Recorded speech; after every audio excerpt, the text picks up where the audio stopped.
Today on an all-new Dr. Phil, they're back. Boomerang kids, young adults you thought were out the door and gone, playing video games day and night, contributing nothing and sucking you dry. Jake sleeps all day. He's not paying for anything. He has no job. This is his room. He showers every 2 weeks. I'm kind of glad we're doing this virtually. Today's going to be a changing day in your life. You've never had anybody working harder to bring you to the threshold of change than right now.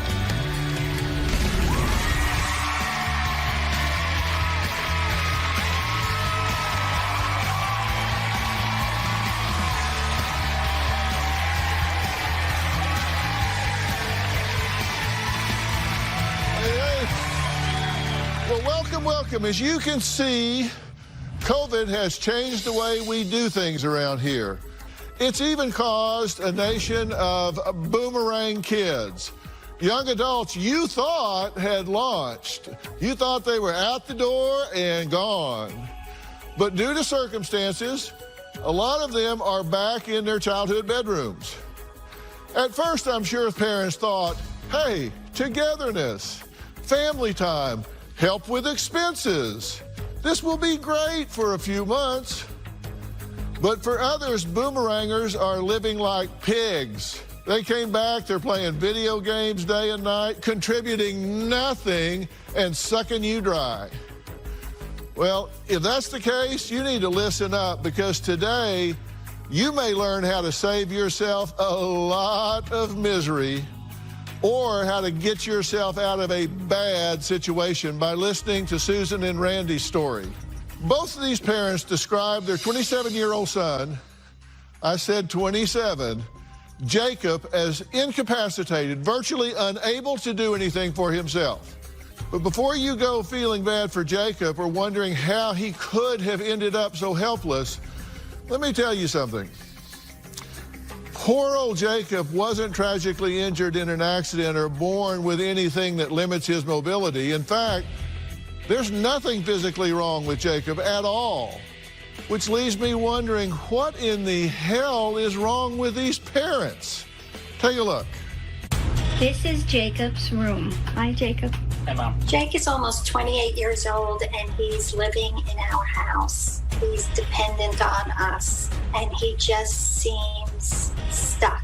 Jake sleeps all day. He's not paying for anything. He has no job. He doesn't really have any prospects for getting a job. It's about 5 a.m.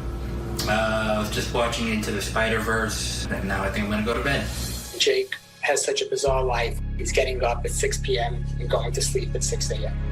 When he was young, Jacob was always intelligent, very articulate. For Jake's whole life, Jake was passive. He was always very, very sensitive. Jake was always anxious. He never was happy-go-lucky. Jacob went to college right out of high school at 18. He found an improvisation comedy club, and that led him to start doing stand-up comedy. So, as you may have noticed, I look kind of like Jesus. Jake is very good live. Which is ironic, because I actually dated a girl who looked kind of like the Virgin Mary, and it's further ironic because she got pregnant by someone else. He's very, very funny. Even when he's making fun of me, I still laugh. I was actually very excited that Jake was going to go to grad school. When the school told Jake they weren't going to recommend him for the teaching certificate, he had a downward spiral. You could tell that he was very, very depressed. My motivation is essentially shot, and I barely feel motivated to get out of bed. Jake just stayed in his room. After I smoke and make coffee, I take the coffee upstairs and then just play video games. If we just kicked Jake out of the house and said, go get a job, he would fall apart. I am sure that Jake will end up homeless unless we take care of him. I'm not angry at Jake. It's more of a sickness. I feel bad for him. Once you write to Dr. Phil, you're pretty desperate. It's very heartbreaking seeing Jake like this. Well, Randy and Susan are joining me virtually. Randy and Susan, it's nice to meet you. Listen, I've been really spending a lot of time on your situation, a lot of time on your story.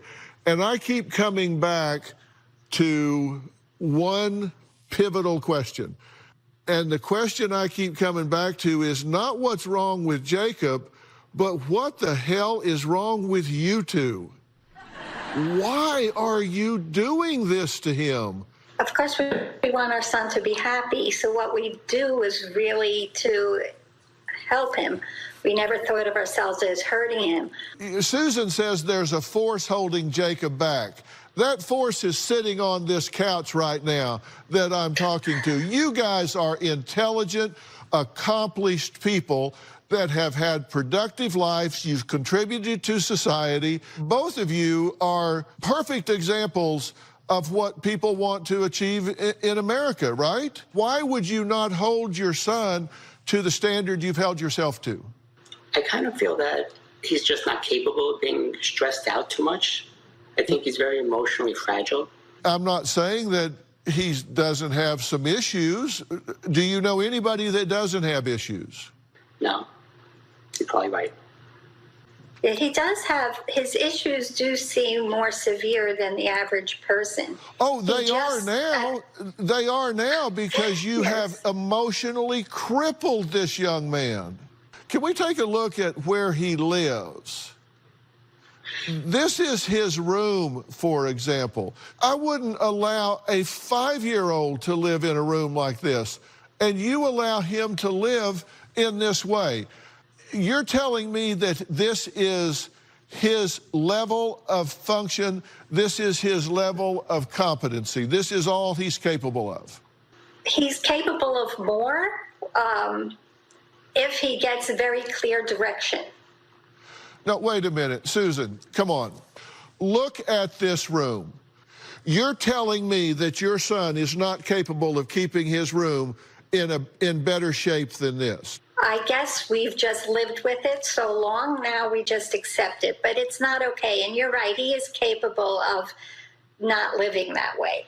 You are two people that hold yourself to standards, and then you have a son here with an above-average IQ, a college degree, and you're allowing this to happen, and I want to know why. It starts with this. There's no point of us talking about anything else until you give me some explanation for this. I don't know, maybe out of guilt, parenting out of guilt. What are you guilty about? Hold that thought. You can tell me after the break. I'll give you a chance to gather because I know I'm hitting you hard here from the top because we don't have a lot of time, and I intend to change this. We're going to meet Susan and Randy's son, Jacob, who they say struggles to even shower. He showers every 2 weeks. Every 2 weeks, and spends his days holed up in his bedroom. Things are so bad, Susan fears that he'll scare people with his bad hygiene. I'm kind of glad we're doing this virtually. He doesn't brush his teeth or showers every other Saturday. For God's sakes, I'm glad we're on satellite. We'll be right back.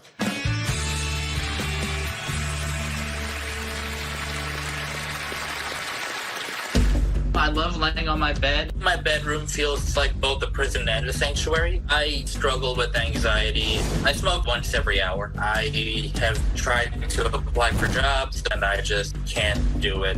I have flaws and I'm allowed to have them. You're wearing a suit. Why is that? Basically, my mom told me to. Well, that's both good and bad news.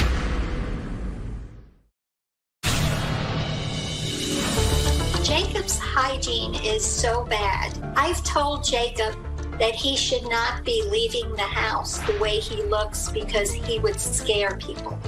He hardly ever showers, and when he does shower, he usually doesn't change his clothes. I haven't changed my clothes in about a week. And they're not attractive clothes. Jake usually smells quite bad. He smokes way too much. He's overweight. He's not brushing his teeth. His hair is very long and scraggly. He never brushes his hair. I've confronted Jake about his hygiene. Jake just doesn't seem to care. Susan and Randy say that since learning he failed his teaching observation twice last spring, their son Jacob has barely left his room, never mind the house. Now, Jacob says he's in a terrible funk and has no motivation to do anything except play video games and smoke cigarettes. Now, he says he feels like a complete failure. I love laying on my bed, and this is where I'm most comfortable. My bedroom feels kind of like both a prison and a sanctuary because it's where I feel most safe and where I can't really escape. I have tried to apply for jobs, apply for other schools, and I just can't do it. The rejection kind of gets to you after a while. I definitely struggle with anxiety, and it is exacerbated by social settings. My parents try to make me out to be the ideal person. They would push me into social situations as a kid, which would just make me uncomfortable. My dad definitely just thought I was shy. He thought I needed to be around people, but I have anxiety, so of course I never really did. I find it very unrealistic, you know. I have flaws and I'm allowed to have them. I smoke once every hour. I like to smoke in the backyard. I think it's fueled by the anxiety. It's a good, quick release. I was talking to a rabbi a little while ago, and he said he wanted to try and make me more Jewish. I asked him, well, how would you go about doing that? And he goes, lose the crucifix. Using comedy actually helped me build up my confidence. It made me kind of feel more secure in my own skin. I have a friend who is vegan and is always kind of on me about my health. So I keep telling her, come on, I'm fine. Jack Daniels is plenty vegan. When I look at my future, what scares me that I may have wasted my life and not accomplished anything. I'm hoping Dr. Phil can help me just move on from this stage in my life, move past whatever's blocking me, help me get out of this terrible funk I found myself in. Well, Jacob is also joining us virtually. How are you, Jacob? Good. You look How a are little you? different. You've showered, you've combed your hair, you're wearing a suit. Why is that? Basically, my mom told me to. Well, that's both good and bad news. It's good news in that you're coachable. It's bad news in that you're 27, is it? Yeah. And your mother had to tell you to take a shower, clean yourself up, put on a suit. Jacob, why do you not clean your bedroom? Essentially, it's just easier for me not to. I know where everything is. I know where I keep stuff within the mess. There is an order to the chaos. Welcome to my bedroom. This is where I hang out most of the day. I'd say I spend 99% of my time in my room. The only reason I really go downstairs or anything is for food or to smoke. About how often do you wash your sheets? No idea. I got a bunch of cups that I forget to take down. What's underneath the bed? Just some junk, I guess. The stuff has been piling up for, I don't know, maybe a year. This shirt, this has been here for at least 6 months, I think. I'm too lazy to put it away. Basically, these are just packages from Amazon. I just haven't really gotten around throwing them out. I have no idea how long they've actually been here, probably months. So I have all these guitars for two reasons. One, because I like collecting instruments, and two, because I build cigar box guitars. This is kind of my video game station. I got a PS4, I got a Switch, I got a Wii U set up, I got an N64, I got an SNES. Let's take a look at my closet. I basically just throw the clothes right in here. Those are the bed sheets, but I never really use them. I'm kind of comfortable living in the mess.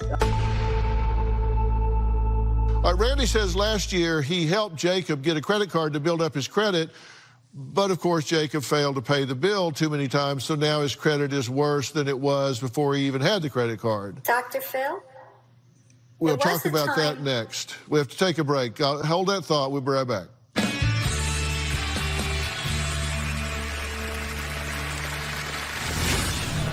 He doesn't pay his bills. He doesn't take a shower. He doesn't clean up. He doesn't do anything for himself, just like you don't rub two sticks together to get a fire. Why do you suppose that is? There's no necessity. Absolutely no necessity. I don't ask myself why he does this. I ask myself why not.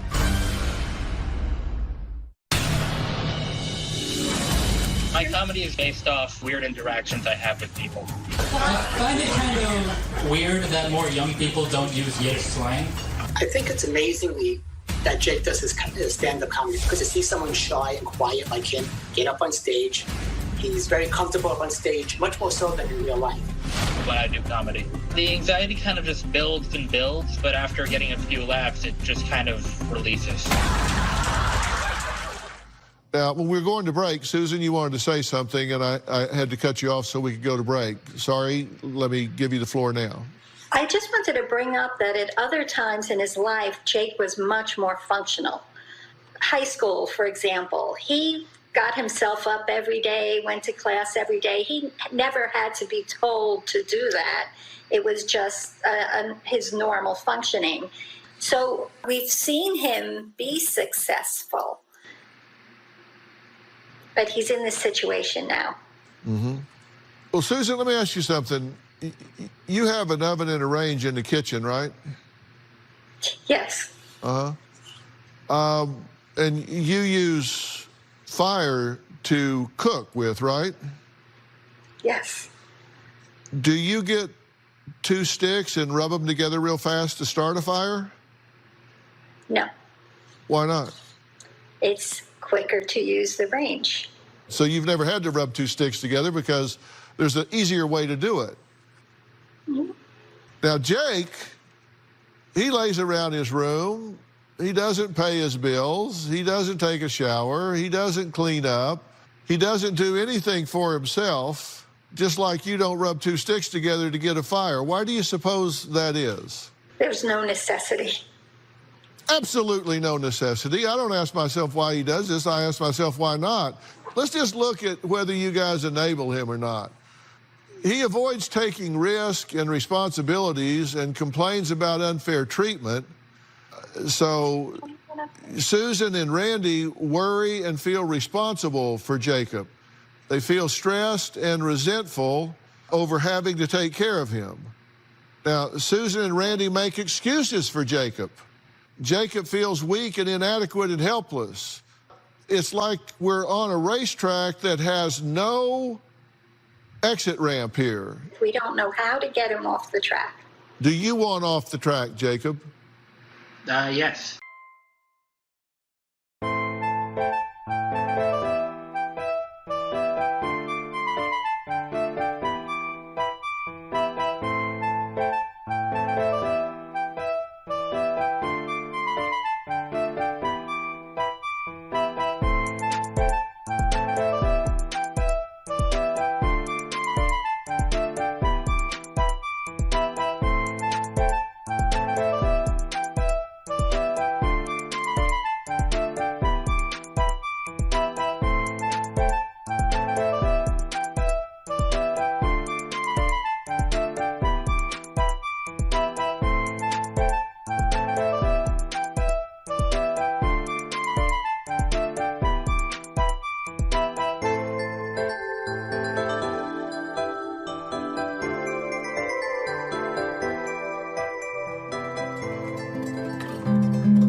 What do you want your life to look like?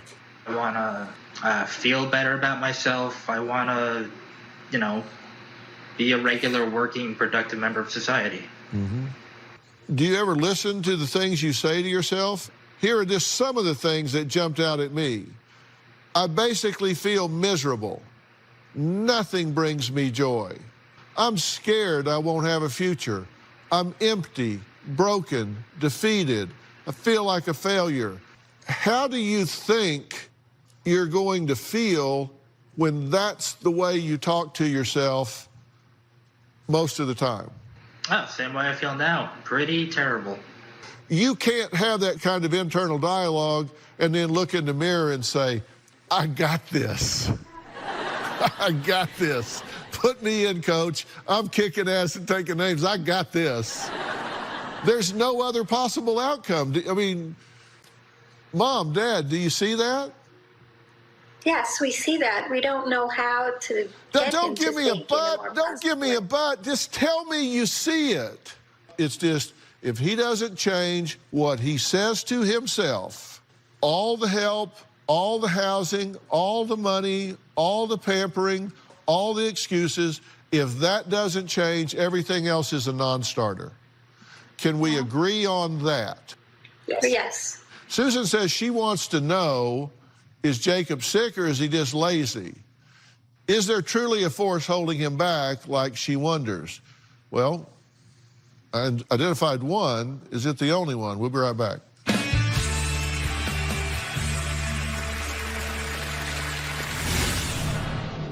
Guys, am I in the twilight zone here?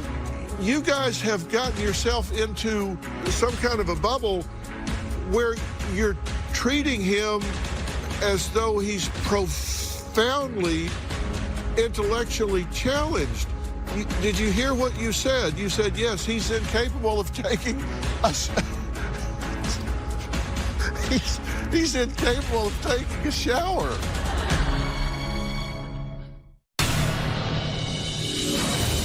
Jacob is not an independent person. He depends on us for most everything. Jake's living rent-free. He doesn't pay any money for food. We are paying for his car insurance, his phone. I spend about $500 a month supporting him. He's not applying for jobs. I actually apply for jobs for him under his name. Jay doesn't make doctor's appointments. He never takes the yearly checkup with the dentist. We've done everything for him. Jake is definitely overwhelmed with everything in life. We're at our wits' end at this point.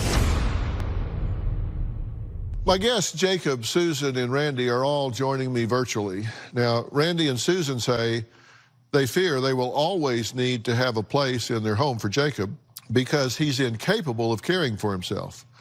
Now, I want to test that thought because, Randy, you say Jacob is incapable of taking care of himself. Is that a true statement? I think so. I don't think he does all the things that everybody else does to take care of himself. Jacob, is that true? Are you incapable of taking care of yourself? Right now, I would say so. Really? Okay, let me break this down into behaviors. Are you incapable of taking a shower? It's just hard to get out of bed and kind of do it, you know? No, I didn't ask you if it was hard. I'm asking you if that's within your behavioral repertoire. Yeah, I know how to do it. You know how to do it. Are you incapable of feeding yourself? No. Are you incapable of putting on clothes? No. Guys, am I in the twilight zone here? You guys have gotten yourself into some kind of a bubble where you're treating him as though he's profoundly intellectually challenged. You're actually telling yourself he's incapable of activities of daily living. Did you hear what you said? You said, yes, he's incapable of taking a he's incapable of taking a shower. Now, I'm not saying he's not depressed. I'm not saying he's not inert. You know, inertia is a tendency for bodies at rest to remain at rest. He is certainly inert.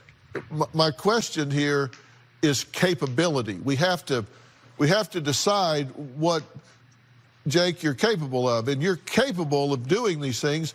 You're just not motivated to do them, but you have the behavioral repertoire, correct? Yeah. Let's take a break. I have someone that I want this family to meet. I think he can really bring light to this force Susan believes is holding Jacob back. And we are going to start behaving our way into the sunlight. We'll be right back.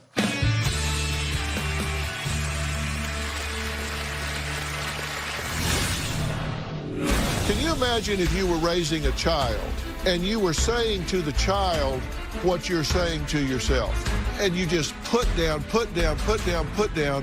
What kind of self-worth do you think that child would have? It would be terrible, right?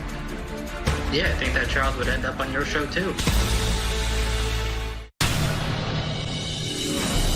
Jacob's always had girlfriends, and it has disturbed me that since he's been home, he's not had a girlfriend. That's not typical of Jake. Jake doesn't have a girlfriend currently for many reasons. One is he's in his room all the time. You are not going to meet a girl sitting up in that room. No girl is going to happen to walk by. Why a girl would want to spend time with Jake.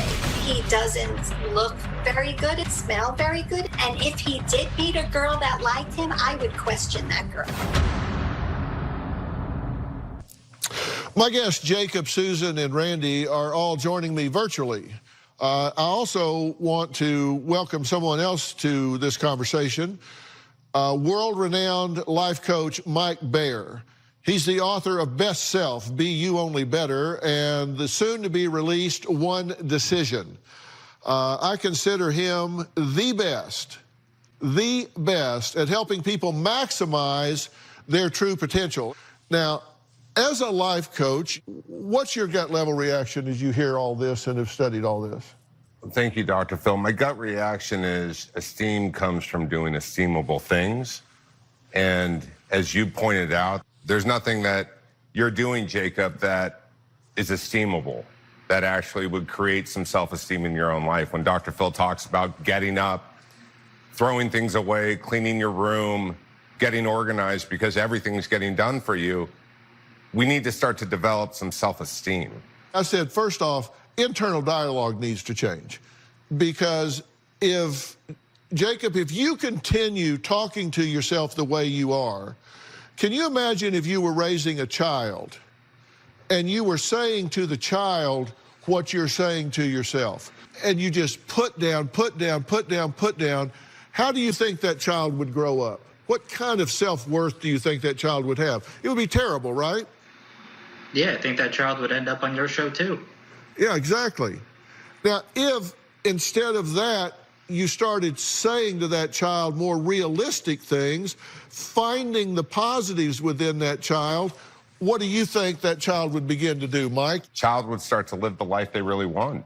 Exactly. They live the life they deserve, you know? And so that's number one, that's internal dialogue. Then number two is behavior. You can behave your way to success, and that's what you want to do with Jake to start with, right? Yeah, the first thing we would start with is completely behaving your way and having a structure to your day to completely reinvent the life you have, because nothing is really working for you right now, right? Yeah. There's only so many more levels in the video game that you can complete, right? Pretty much. I want 48 to 72 hours with Jake where you're going to be taking totally different action.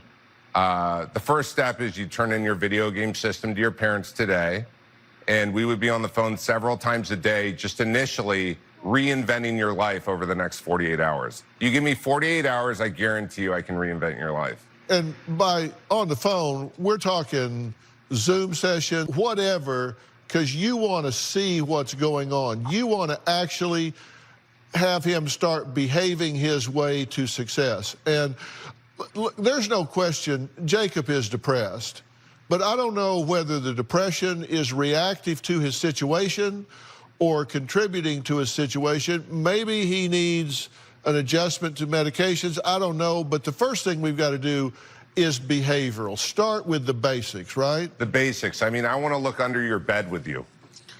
I want to see your organized chaos and really understand what we're going to be cleaning up in your life. All right, we got to take care of Susan's panic attack, because when Mike said we want to look under your bed, she'd be like, oh my God, don't do that. So is Jacob ready to set down the cigarettes, the video game controller, and start picking up his life? We're going to talk about that next and what that really means on a minute-to-minute, hour-to-hour basis. We'll be right back.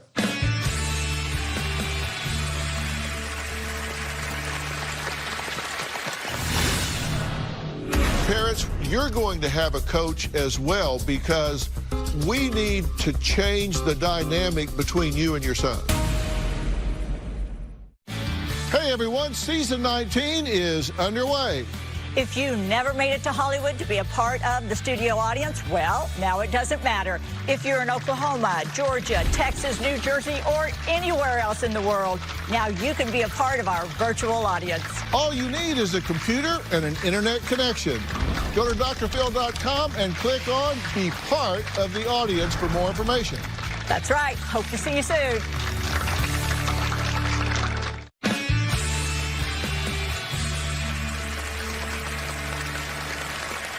Susan and Randy say they have put their plans to sell their house on pause. I'm hoping they're going to take that off of pause, because I would really encourage them to sell that house and go get a one-bedroom place for a while where they can enjoy what they've worked so hard to have. I'm here with Coach Mike Baer. And Mike has something else that he wants the three of them to do. And it's an empowerment support group that he's put together. It's free every Tuesday at 5 p.m. And it's a great thing that I've really supported him doing, particularly during this pandemic session, where people can plug in and get some positive energy in their life. Take a look at this little quick reel. Hey everyone, my name is Mike Baer, also known as Coach Mike. I'm a New York Times best-selling author, and I'm on the Dr. Phil program regularly. And now is more of a time than ever not to isolate and be connected with others. And I have a free empowerment support group that happens globally every week. It's fun, it's creative, it's emotional, it's supportive. Thank you for all you do, Mike. You just go to CoachMikeBaer.com. You add your email. You'll get a notification every week of who the different guest speaker is. We have an awesome community. It's done over Zoom every week at 5 p.m. Pacific time. So no excuses. There's a solution, a magical solution. And I look forward to seeing you there. Well, Mike, this has been a great thing you're doing, and you have thousands of people showing up for this, and you cover some great stuff. You've had some great speakers, but you want the three of them showing up for this as well. I want the three of you showing up for this, so there's a consistent structure in your lives where you're all doing something together, and every week it's a different topic about working on yourself. There's exercises you're all going to be doing as a family. So you can have that conversation together afterwards that really makes you feel connected. So we'll put that on the to-do list. And now you're going to start with Jacob in some real basics. So Jacob, you're looking at your new best friend. I'm going to be like a shirt on your back in the sense of being all over you over the next few days, really helping you achieve, like, how do you change your environment? How do you change your appearance, the structure, the routine? And really just start to eliminate everything that isn't working for you and start to get you fulfilled again. All right, and then after this intense, just kind of on blast intervention, then what happens after that? So after that, we're going to be getting you a coach from Cast Centers who's going to be working with you over 8 weeks to carry on what we worked on together. And we're going to be providing the same service to your parents as well. Yeah. Now, parents, you're going to have a coach as well, because we need to change the dynamic between you and your son. And so we're bringing a team in so you guys don't have to be guessing at what's the right thing to do. We're going to give you a good kickstart here. And I'm telling you, this is a situation that is going to change dramatically in a short period of time. And you notice, we're not asking you to kick your son to the curb. I know you have a fear that he would wind up under a bridge and that would be okay with him.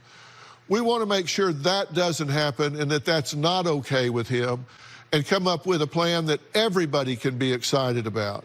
Does that make sense to the two of you? Yes. Oh, yes. I'm excited about it. And Jacob, you're a willing spirit here, right? Absolutely. Does this sound like something you think you can do? I don't know yet, but I'm more than willing to find out. Yeah, that's a fair answer, and that's all I can ask from you. Well, this is going to start when? Now. Okay, you're going to talk to him later today? Yeah, we're going right away. All right, so this is on, guys. This is on. Look, I want to thank all of my guests today, including Coach Mike Baer, for offering help to Jacob, Susan, and Randy with getting set up with a life coach from Cast Centers, which you can find a link to on drphil.com. And check out Mike's new book called One Decision and his podcast produced by Stage 29. Check out the podcast on Apple or Stitcher. Coming up, my next guest found a way to make old things new again. Now she's asking for help to make her look new again. We'll meet her next.